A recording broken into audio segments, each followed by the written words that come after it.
زید اپنے والدین کے ساتھ رہتا ہے. اس کے 4 بھائی ہیں لیکن وہ الگ رہتے. زید کی بیوی زید پر زور ڈال رہی ہے کہ جس طرح دوسرے لوگ والدین سے الگ ہو کر رہ رہے ہیں تم بھی والدین کے ساتھ مت رہو، ان کو چھوڑ کر کے الگ رہو. زید نے بیوی کی بات نہیں مانی. اس بات پر ناراض ہو کر بیوی میکے بیٹھ گئی. ماں باپ کے ساتھ رہنا ضروری نہیں.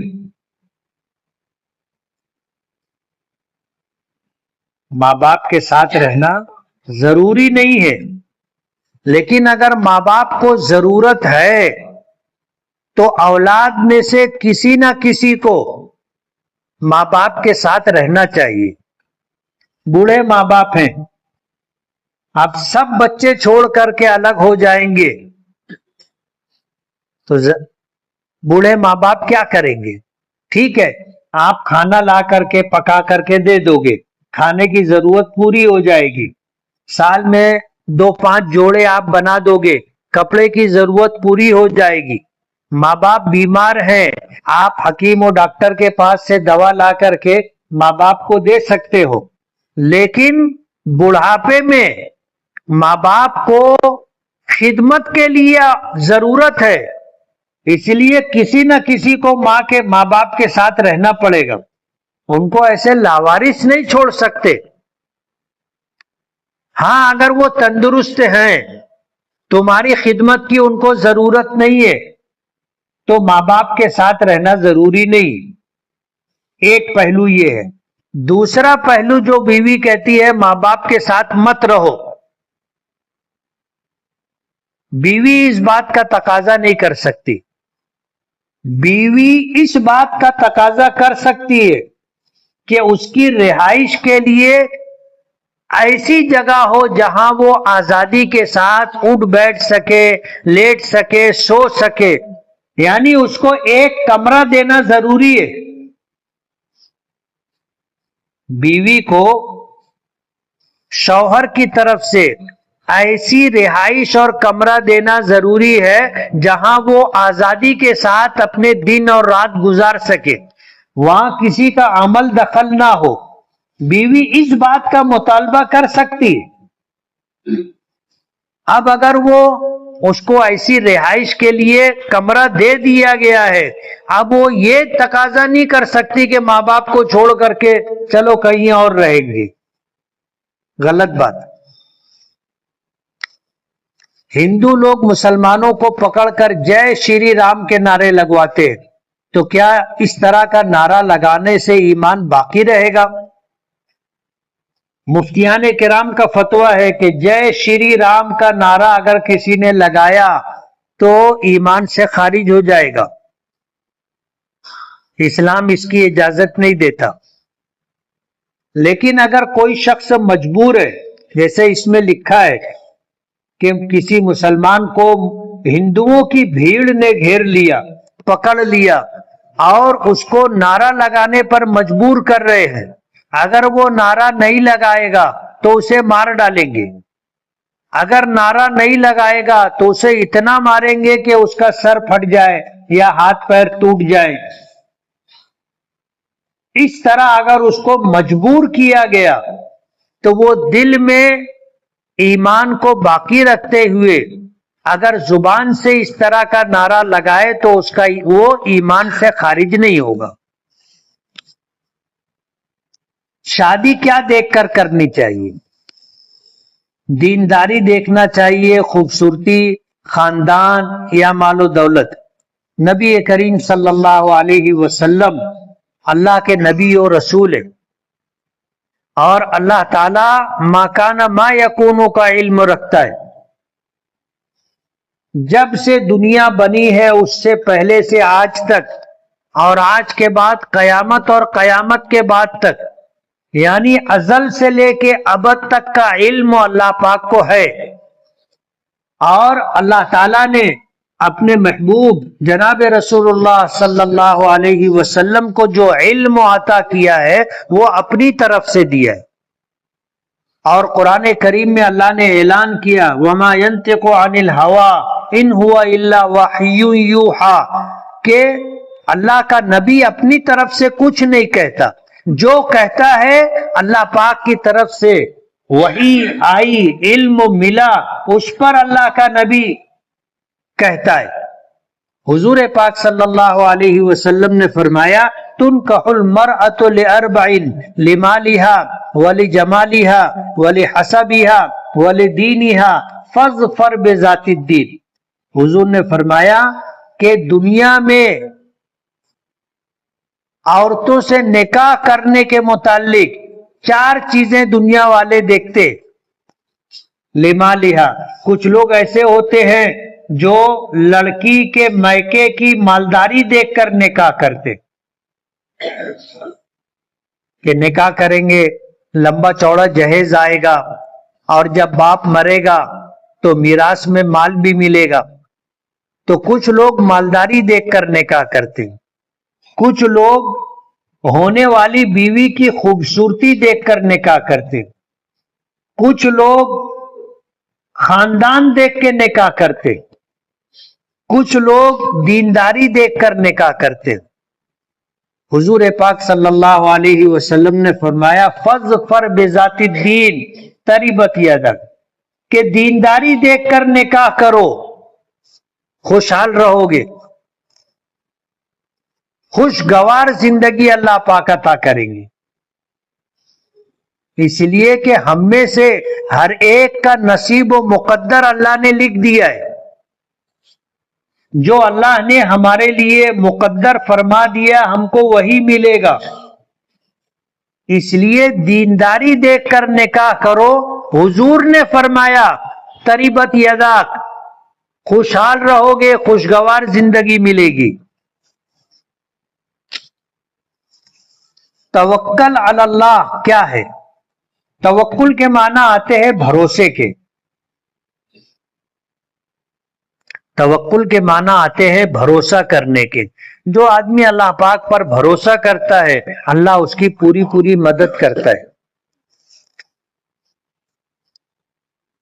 زید کو غلط خیالات اور وسوسے آتے ہیں، ان خیالات اور وسوسوں سے زید گھبرا جاتا ہے۔ کوئی وظیفہ یا عمل بتائیں۔ اگر اس طرح وسوسے اور فاسد خیالات آتے ہیں تو دن اور رات میں کسی ایک نماز کے بعد 25 مرتبہ قل ہو اللہ سورہ اخلاص ہر مرتبہ بسم اللہ کے ساتھ پڑھیں، یعنی 25 مرتبہ قل ہو اللہ کی سورت پڑھیں گے تو ہر مرتبہ بسم اللہ بھی پڑھیں گے، یعنی 25 مرتبہ بسم اللہ اور 25 مرتبہ قل ہو اللہ کی سورت مکمل پڑھیں گے، اپنے سینے پر دم کریں گے، انشاءاللہ وسوسہ آنا بند ہو جائے گا۔ ایک حافظ اپنے ساتھ اپنے خاندان کے 10 لوگوں کو جنت میں لے جا سکتا ہے کیا؟ حدیث پاک میں یہ چیز ملتی ہے۔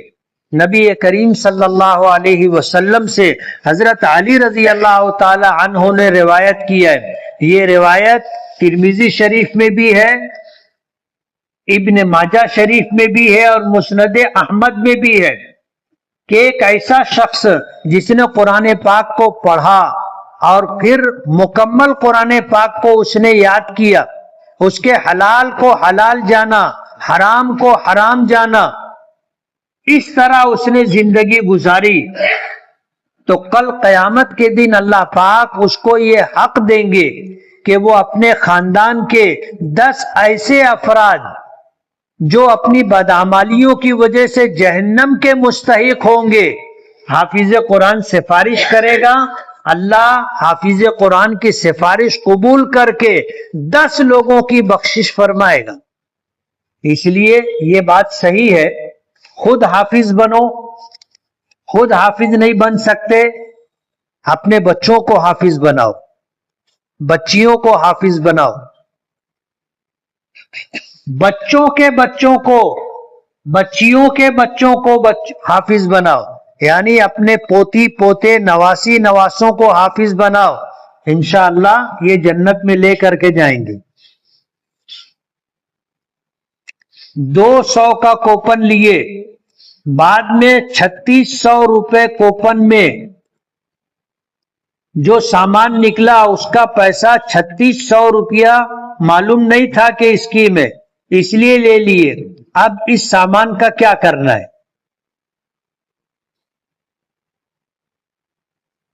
سوال سمجھ نہیں سکا. 200 کا کوپن لیے، اگر صرف کوپن لیے ہیں 200 روپے کا، بعد میں 3600 روپے کے کوپن میں یا تو آدمی 200 کا کوپن لے گا یا 3600 کا کوپن لے گا، دونوں میں سے تو ایک ہی ہوگا نا. اگر 200 کا کوپن لیا ہے اور 3600 روپے کا سامان دیا جا رہا ہے تو سوال یہ بنتا ہے کہ 3600 روپے کا سامان لے سکتے ہیں کیا؟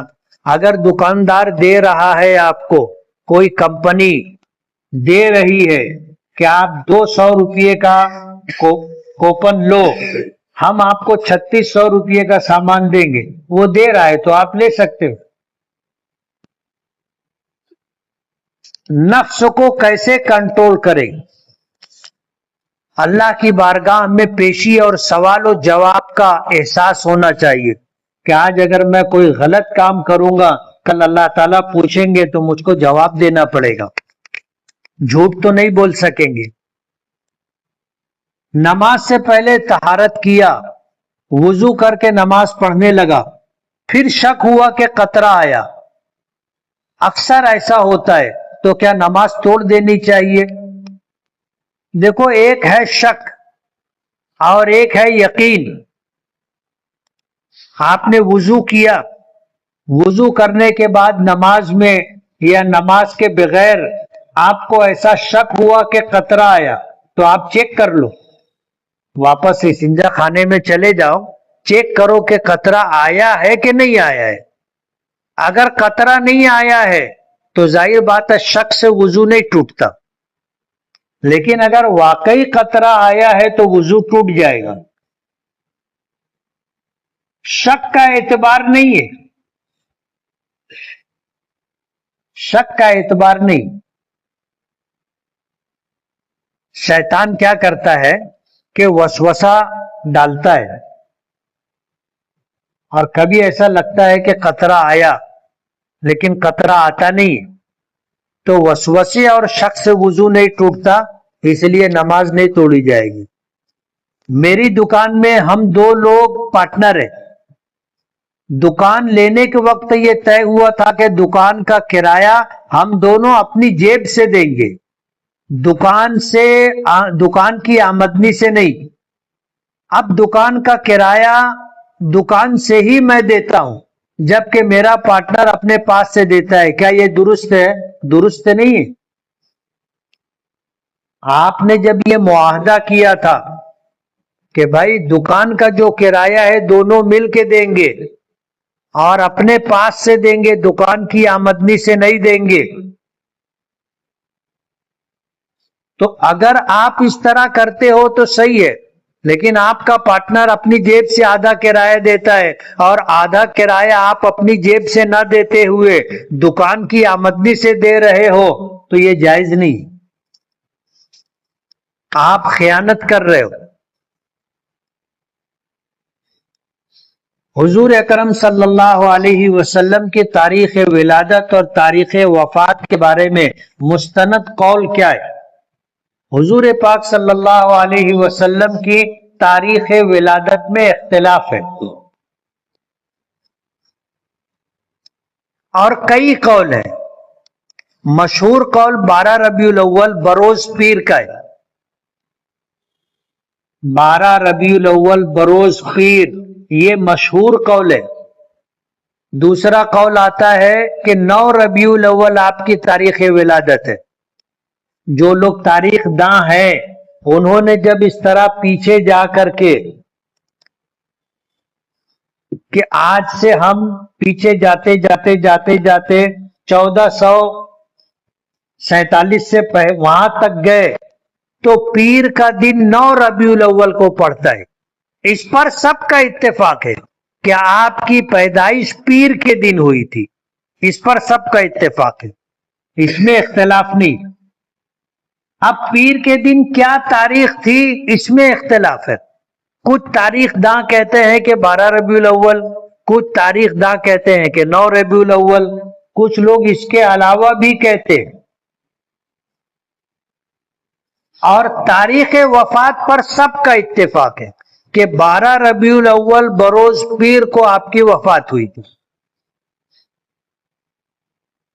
جس وقت اللہ کے نبی صلی اللہ علیہ وسلم کی ولادت ہوئی تھی تو کچھ حیرت انگیز معاملات پیش آئے تھے، مگر دنیا والوں کو یہ نہیں معلوم تھا کہ یہ مستقبل میں اللہ کے نبی ہوں گے.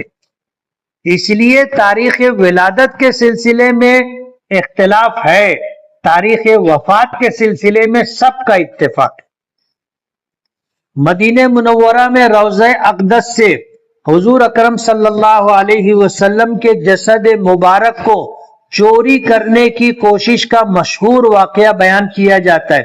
کیا یہ واقعہ تاریخی طور پر صحیح اور مستند ہے؟ صحیح اور مستند.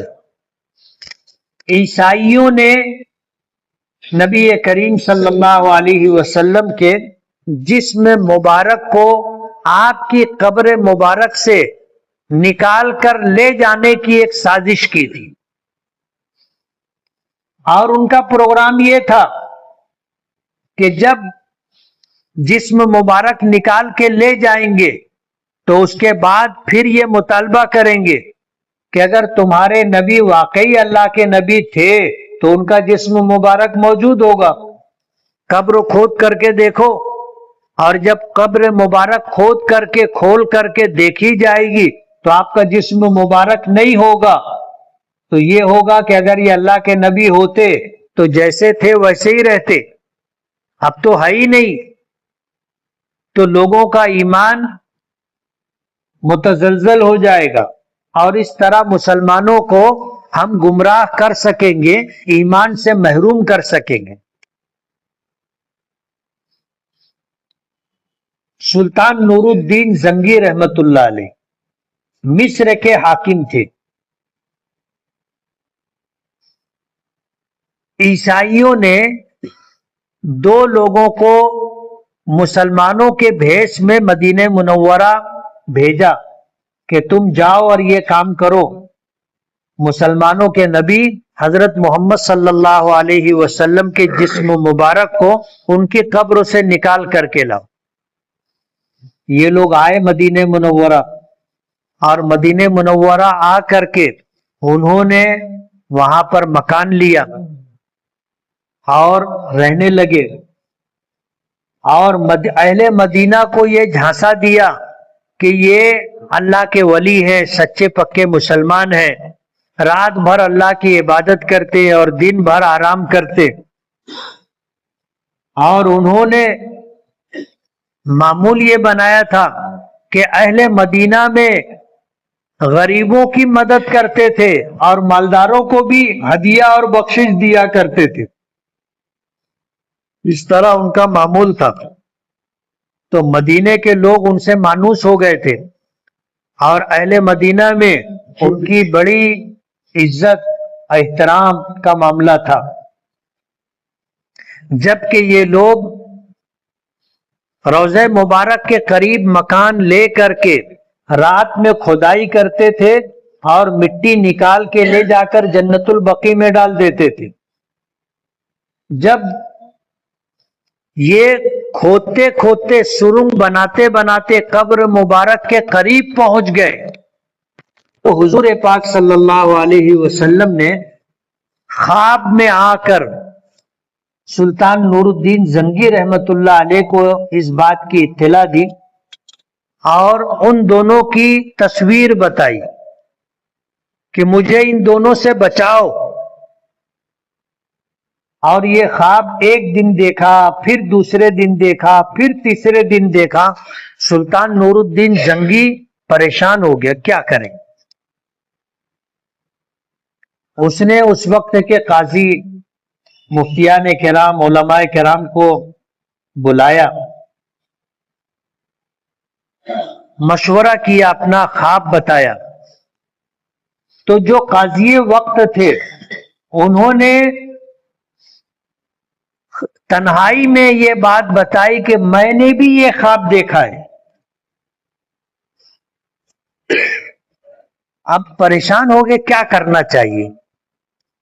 اسی وقت سفر کا پروگرام بنا اور سلطان نور الدین زنگی مصر سے چل کر کے مدینہ منورہ آئے اور آ کر کے وہاں انہوں نے اعلان کیا کہ تمام اہل مدینہ کی دعوت، اور انتظام ایسا کیا کہ ایک طرف سے لوگ آئیں اور دوسری طرف سے نکلیں، اور ایک دروازے پر سلطان نور الدین زنگی خود کھڑے رہے، ہر آنے والے کو غور سے دیکھتے تھے. حضور نے جو شبیہ، جو تصویر بتائی تھی دیکھتے رہے. سارے مدینے کے لوگ آئے، کھانا کھا کر کے اپنا ہدیہ، اپنا تحفہ لے کر کے گئے، لیکن وہ دونوں شکل نظر نہیں آئی. تو پھر معلوم کیا کوئی باقی تو نہیں رہ گیا ہے. تو بتایا گیا کہ کوئی باقی نہیں ہے، لیکن جب تحقیق کی گئی تو یہ بات سامنے آئی. کچھ لوگوں نے بتایا کہ بھئی 2 لوگ رہ گئے ہیں جو بڑے دیندار، بڑے متقی، بڑے پرہیزگار اور اہل مدینہ کی بڑی خدمت کرنے والے، وہ کہیں آتے جاتے نہیں ہیں. تو سلطان نور الدین زنگی نے کہا کہ وہ نہیں آتے تو مجھے لے کے چلو ان کے پاس، میں چلتا ہوں، میں ان سے ملاقات کروں گا، میری طرف سے دعوت ہے تو کھانا ان کے گھر پہنچا دیتے. جب ان کے ٹھکانے پر گئے تو وہی دونوں نکلے جن کی شبیہ، جن کی تصویر حضور پاک صلی اللہ علیہ وسلم نے بتائی تھی. حکم دیا دونوں کو گرفتار کر لیا جائے. اب بادشاہ وقت کا حکم تھا، اہل مدینہ پریشان ہو گئے اور کہنے لگے کہ یہ بڑے اچھے لوگ ہیں، ان سے ہم کو کوئی تکلیف نہیں، یہ کسی کے لینے دینے میں نہیں رہتے، یہ اپنے ٹھکانے سے نکلتے بھی نہیں ہے، رات بھر اللہ کی عبادت کرتے ہیں اور دن میں آرام کرتے. سلطان بھی پریشان تھا کہ کیا مسئلہ کیا ہے. اللہ کے رسول صلی اللہ علیہ وسلم نے کہا ہے کہ مجھے ان سے بچاؤ، تو ہے کیا؟ بہت تحقیق کی گئی، آخر میں پھر یہ ہوا کہ بھئی اب جو بچھائیت ہے زمین پر یہ اٹھا کے دیکھا جائے. اب وہاں سے جو ہے چٹائی ہٹائی گئی، نیچے جو دری بچھی ہوئی تھی وہ ہٹائی گئی، تو پھر نیچے لکڑی کا تختہ تھا وہ ہٹایا گیا، تو دیکھا کہ وہاں تو گڑھا ہے. اب جب روشنی لے کر گڑھے میں اترے تو دیکھا کہ وہاں سے ایک راستہ ہے جو قبر مبارک کی طرف گیا ہے، روضہ مبارک کی طرف گیا ہے. جب اس میں ذمہ دار لوگ گئے تو اتنی قریب پہنچ چکے تھے کہ ایک پیر نظر آنے لگا تھا.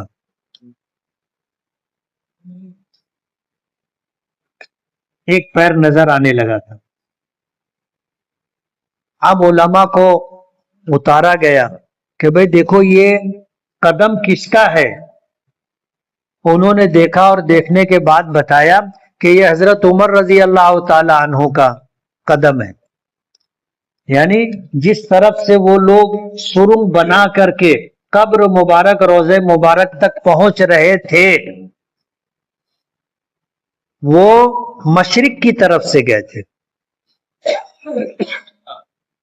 تو اس طرف جیسے حضرت حضور کی قبر ہے، حضرت ابو بکر کی قبر ہے، حضرت عمر کی قبر ہے، تو پہلے حضرت عمر کی قبر، پھر حضرت ابو بکر کی قبر، پھر حضور کی قبر.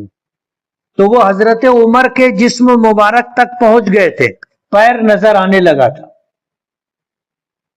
جب اہل مدینہ کو معلوم ہوا تو پھر یہ ہوا کہ بھائی انہوں نے جو کچھ کیا ہے اس کی کیا سزا ہے وہ انہوں نے طے کیا، ان کو پھانسی دے دی گئی.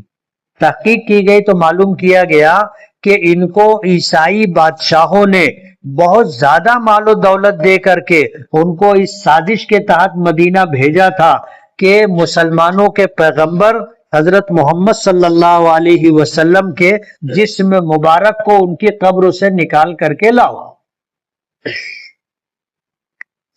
یہ ایک مستند واقعہ ہے.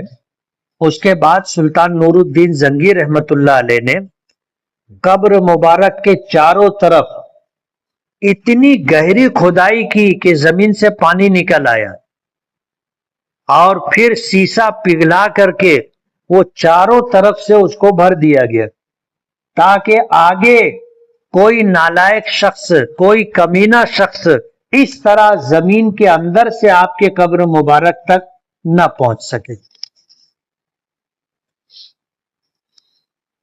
100 افراد کی ایک کمیٹی ہے. ہر شخص 15 مہینے تک 5000 روپیہ جمع کرے گا. ہر ماہ قرآن اندازی سے ایک شخص کو موٹر سائیکل دی جائے گی. جس شخص کا نام نکلے گا اس سے 15,000 روپے لے کر موٹر سائیکل دے دی جائے گی اور آگے کی قسطیں معاف کر دی جائے گی.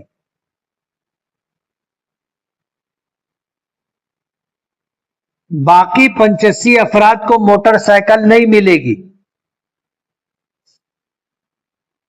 یعنی 15 لوگوں کو موٹر سائیکل دی جائے گی اور کمیٹی کے اختتام پر ان کی جمع شدہ 75,000 روپے کی رقم میں سے 60,000 روپے بقیہ لوگوں کو واپس کیے جائیں گے اور 15,000 روپے ہر ایک کے پیسوں میں سے اخراجات کے نام پر کاٹ لیے جائیں گے. کیا یہ طریقہ کمیٹی شرعاً جائز ہے؟ جائز نہیں ہے. جن کا جتنا پیسہ ہے 75,000 روپیہ انہوں نے دیا، آپ 75 پورا واپس کرو. آپ ہر ایک کو 75,000 واپس نہیں کر رہے بلکہ ہر ایک میں سے یعنی 100 لوگوں میں سے 15 لوگوں کو آپ موٹر سائیکل دے رہے، باقی 85 لوگوں کی کل رقم میں سے 15,000 روپے اخراجات کے نام پر کاٹ لے رہے. جائز نہیں. زید نے اپنی بیوی کو 11 سال پہلے طلاق دی تھی. اب یہ دونوں دوبارہ نکاح کرنا چاہتے ہیں تو بغیر حلالے کے نکاح ہو جائے گا. اگر ایک طلاق دی ہوگی یا 2 طلاق دی ہوگی تو نکاح کر کے دونوں ساتھ میں میاں بیوی کی حیثیت سے رہ سکتے ہیں. لیکن 11 سال پہلے اگر 3 طلاق دی تھی اور اس کی بیوی نے طلاق ملنے کے بعد کسی اور سے نکاح نہیں کیا، بیٹھی رہی، آج 11 سال کے بعد وہ شخص اگر بغیر حلالے کے اس سے نکاح کرنا چاہتا ہے تو یہ نکاح درست نہیں ہوگا. وہ عورت اپنے اس شوہر، سابق شوہر کے لیے بغیر حلالے کے حلال نہیں. 3 طلاق جس عورت کو دے دی جائے اس کے لیے حکم یہ ہے کہ وہ کسی اور شخص سے نکاح کرے، اپنے سابق شوہر سے نکاح نہیں کر سکتی.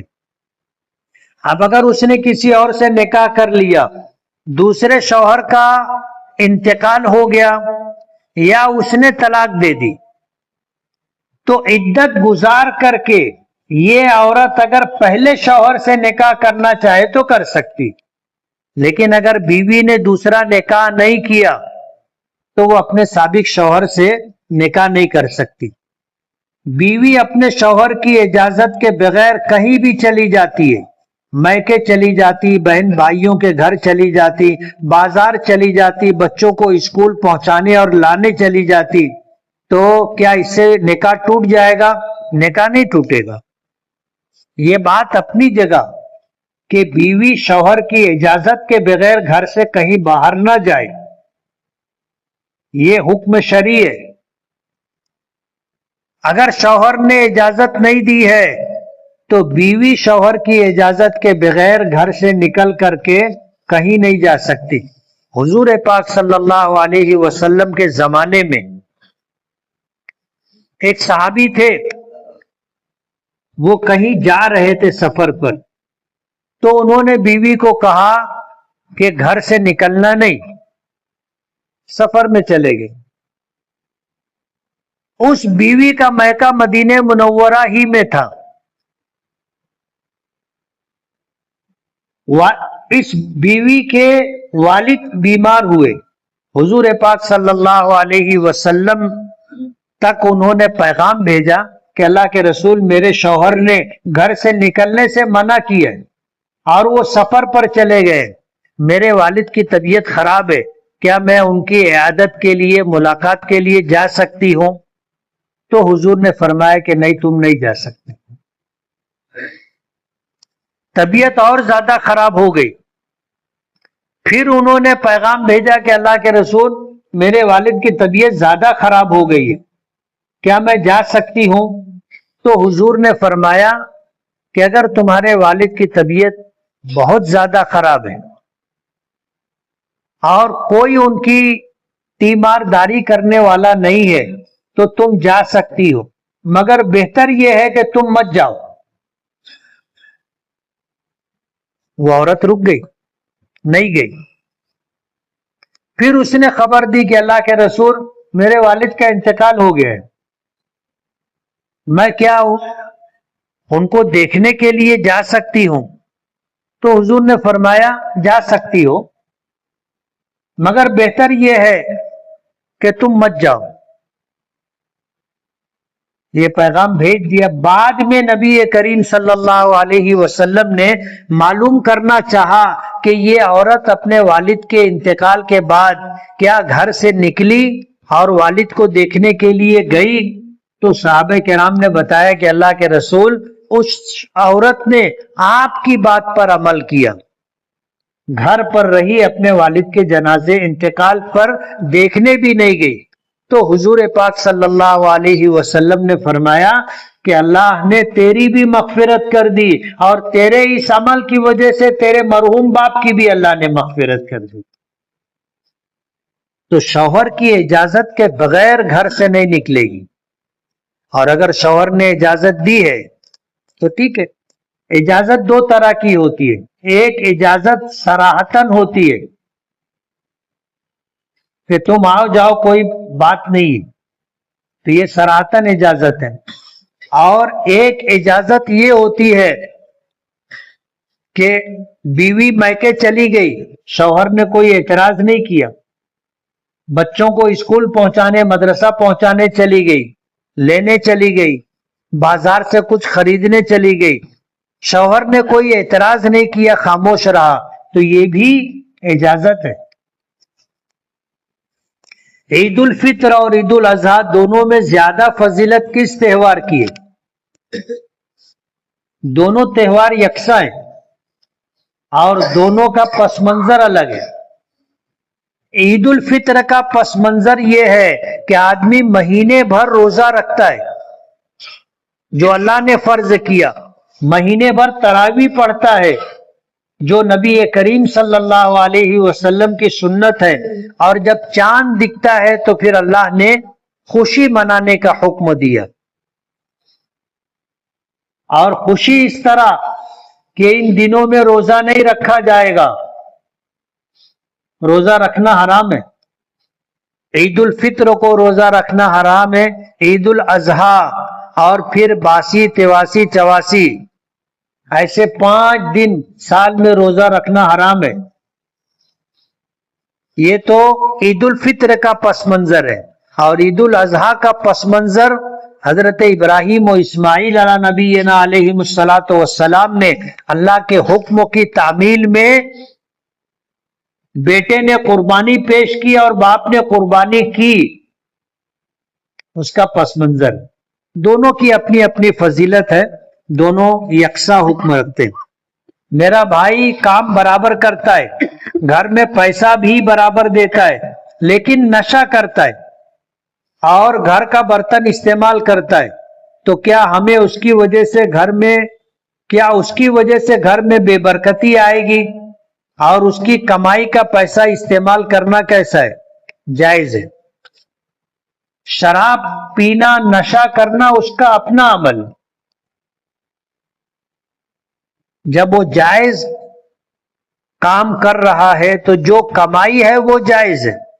گھر میں لا کر کے دے رہا ہے تو اس کی کمائی کھانا جائز ہے، اور گھر میں وہ اگر برتن کپڑا استعمال کرتا ہے، مکان استعمال کرتا ہے، کر سکتا ہے، لیکن وہ شراب پیتا ہے، اس کا گناہ اس کو ہوگا۔ تم یہ نہیں پوچھے کہ ایک بھائی نماز نہیں پڑھتا ہے، ہم 4 بھائی ہیں، ایک بھائی ایسا ہے کام برابر کرتا ہے، خرچہ برابر دیتا ہے، لیکن نماز نہیں پڑھتا، تو اس کے ساتھ رہنے سے یا اس کے گھر میں رہنے سے بے برکتی آئے گی یا نہیں، یہ پوچھنا تھا۔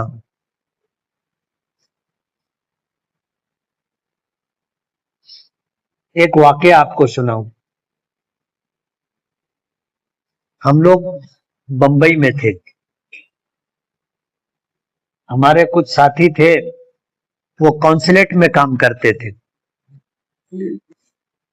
تو جہاں کے کونسلیٹ میں کام کرتے تھے غالباً سعودی عرب، کوئی بڑا آدمی آ رہا تھا، تو اس کو ریسیو کرنے کے لیے ایئرپورٹ گئے، وہاں گئے، وہ آیا، اس کو گاڑی میں لیے اور ہوٹل میں کمرہ بک تھا، لے کر کے اس نے آتے ہی فوراً کہا کہ بھائی مجھے وضو کرنا ہے، نماز پڑھنی۔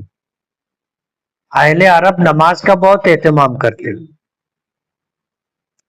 اس نے فوراً وضو کیا، مصلی بچھایا، نماز پڑھی، نماز سے فارغ ہو گیا، اس نے فون اٹھایا، نیچے شراب کا آرڈر دیا، شراب منگوائی۔ اب جو مالیگاؤں کے لوگ تھے جو اس کو ایئرپورٹ لینے گئے تھے، لے کر کے آئے تھے اور روم تک اس کو پہنچائے، وہ سب بہت حیران تھے، یار یہ تو آتے ہی فوراً اس نے وضو کیا، نماز پڑھی کہ نماز قضا ہو جائے گی، اور اب اس کے بعد شراب منگوا رہا ہے۔ جب شراب آئی تو انہوں نے کہا کہ ایک بات پوچھنی تھی۔ بولے پوچھو۔ بولے آپ نے آتے ہی نماز پڑھی اور نماز پڑھنے کے بعد آپ نے شراب منگوا لی، تو اس نے کہا کہ کہنا کیا چاہتے ہیں؟ تو بولے شراب پینا حرام ہے۔ تو اس نے کہا کہ میں شراب پی رہا ہوں، گنہگار ہوں، مجھ سے بڑے گنہگار تم لوگ ہو کہ تم لوگوں نے نماز نہیں پڑھی۔ میں شراب پی رہا ہوں، میں گنہگار ہوں، لیکن تم لوگوں نے نماز نہیں پڑھی، تمہاری نماز قضا ہو گئی، یہ شراب پینے سے بڑا گناہ ہے۔ تو سب کی سٹی گم ہو گئی نا۔ تو سوال یہ کرنا تھا کہ ایک بھائی کماتا ہے، نماز نہیں پڑھتا، تو اس کی وجہ سے گھر میں بے برکتی آئے گی کہ نہیں آئے گی؟ آئے گی۔ زید کام کرتا ہے بندی پگار پر، اور کام پر لگنے سے پہلے یہ بات طے ہوئی تھی کہ 1-2 دن اگر کارخانہ بند رہے گا تو پگار کاٹی نہیں جائے گی، مگر سیٹھ بعد میں پگار کاٹ کر کے پیسہ دے رہا ہے، تو ایسا کرنا درست نہیں۔ اگر یہ معاملہ طے ہو گیا تھا کہ بند کی پگار کاٹی نہیں جائے گی تو سیٹھ کے لیے پگار کاٹنا جائز نہیں۔ میں اکثر نماز میں رکعت کی تعداد بھول جاتا ہوں، دھیان نہیں رہتا کہ کتنی ہوئی، میں کیا کروں؟ دیکھو نماز میں رکعتوں کی تعداد کے متعلق اگر شک ہو جائے تو یہ دیکھا جائے گا کہ پہلی مرتبہ شک ہوا ہے یا جیسا لکھا ہے کہ اکثر شک ہوتا رہتا ہے۔ مسئلہ یہ ہے کہ اگر پہلی مرتبہ شک ہوا ہے تو نماز توڑ دیں گے، شروع سے نماز پڑھیں گے۔ پہلی مرتبہ اگر شک ہوا ہے اور جیسا لکھا ہے کہ اکثر شک ہوتا رہتا ہے، تو پھر بات 2 حال سے خالی نہیں ہوگی۔ جس کو شک ہوا ہے اس کا غالب گمان کیا ہے؟ جیسے شک ہو گیا کہ 3 رکعت ہوئی کہ 4 رکعت ہوئی، اگر اس نے غور کیا اور اس کا غالب گمان یہ ہے کہ 3 رکعت ہوئی ہے، تو وہ 1 رکعت اور پڑھے گا، آخر میں سجدہ سہو کر کے سلام پھیرے گا۔ اگر اس کو غالب گمان یہ ہے کہ 4 رکعت ہوئی ہے، غالب گمان یہ ہے کہ 4 رکعت ہوئی ہے، تو وہ نماز مکمل کرے گا، سلام پھیر دے گا، سجدہ سہو کی ضرورت نہیں۔ اور اگر اس کا غالب گمان نہیں ہے، یعنی کچھ سمجھ میں نہیں آ رہا ہے کہ 3 کے 4 3 کے 4 مخمسے میں ہے، تو پھر علماء نے لکھا ہے کہ وہ کم پر عمل کرے گا۔ جیسے 3 اور 4 میں شک ہے تو 3 مان کر کے 1 رکعت اور پڑھے گا، سجدہ سہو کرے گا، سلام پھیرے گا۔ کم پر عمل کرے گا۔ مجھے کسی نے دعوت دی اور مجھے پتا نہیں ہے کہ اس کی کمائی حلال ہے یا حرام، تو میں کیا کروں؟ بلا وجہ کسی کے متعلق شک شبہ نہیں کرنا چاہیے، یہ بات شریعت کے مزاج کے خلاف ہے۔ ہاں، اگر کسی شخص کے متعلق ہمیں معلوم ہے کہ اس کی آمدنی حرام ہے تو اس کے یہاں کھانا پینا درست نہیں، لیکن ایسے تو سبھی لوگ اکثر لوگ نکلیں گے جن کی آمدنی کے ذرائع ہمیں معلوم نہیں ہے۔ اب ہر ایک کے بارے میں ہم تحقیق کریں کہ کیا کاروبار ہے، آمدنی کیسی ہے، یہ شریعت کے مزاج کے خلاف ہے۔ نبی کریم صلی اللہ علیہ وسلم سفر میں تھے، حضرت کچھ صحابہ کرام ایسے تھے کہ جو آگے آگے چل رہے تھے۔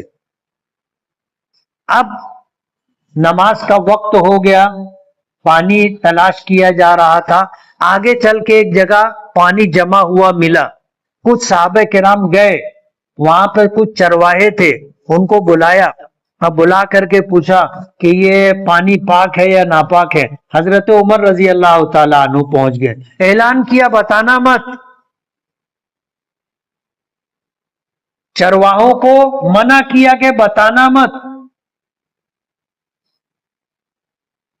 پانی ہے، اب ہم پانی دیکھ کے خود فیصلہ کریں گے نا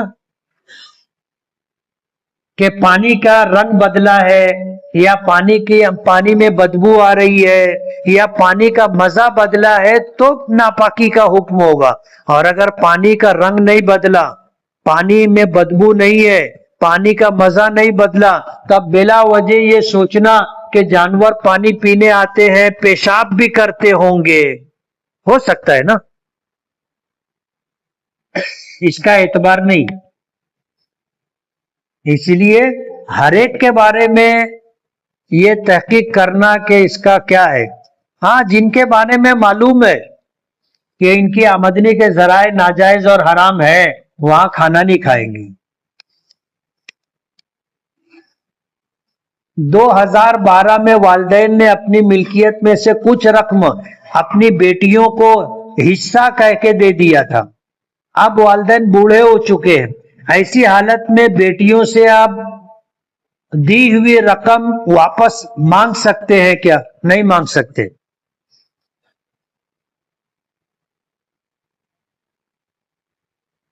اپنے قریبی رشتہ دار، آپ نے اگر ان کو کوئی ہدیہ، کوئی بخشش، کوئی تحفہ دے دیا، واپس نہیں مانگ سکتے، دے دیا دے دیا۔ غیر مسلم عورت کا بچہ تھا، ماں مر گئی، تو کیا اس غیر مسلم بچے کو مسلمان عورت دودھ پلا سکتی ہے؟ پلا سکتی ہے۔ نماز پڑھتے وقت کان میں ہیڈ فون لگا ہوا ہو اور نماز پڑھی جا رہی ہے تو نماز ہو جائے گی؟ ہو جائے گی۔ جیسے پین لگا ہوا ہے تو نماز ہو جائے گی، ایسے ہیڈ فون لگا ہوا ہے تو نماز ہو جائے گی، چشمہ پہنے ہوئے ہے تو نماز ہو جائے گی۔ اگر کوئی مسافر امامت کر رہا ہو اور 4 رکعت والی نماز میں 2 رکعت پوری کر کے سلام پھیر دے اور پھر یہ کہے کہ میں مسافر ہوں، جو لوگ مقیم ہیں وہ اپنی نماز مکمل کر لیں، تو کیا مقیمین جب 2 رکعت پر امام نے قاعدہ کیا تھا تو التحیات پوری کر کے خاموش رہیں گے یا درود ابراہیمی اور دعائے معصورہ بھی پڑھیں گے؟ جو لوگ مقیم ہیں یہ قاعدہ ان کا قاعدہ اخیرہ نہیں ہے، بلکہ 2 رکعت کے بعد قاعدہ ہے، یہ قاعدہ اولا ہے۔ ان کو 2 رکعت اور پڑھنی ہے، تب جا کے ان کی نماز مکمل ہوگی اور آخری قاعدہ کریں گے۔ تو امام کے پیچھے جب مسافر امام نے، ظاہر بات ہے اتحیات کے بعد امام درود شریف بھی پڑھے گا اور دعائے معصورہ بھی پڑھے گا، اس کے پیچھے جو مقیمین ہے وہ قاعدہ اولا، ان کے لیے قاعدہ اولا ہے، وہ درود شریف اور دعائے معصورہ نہیں پڑھیں گے، خاموش رہیں گے۔ یہ ہے مسئلہ۔ لیکن اگر پڑھ لیے تو ان کے اوپر سجدہ سہو واجب نہیں ہوگا۔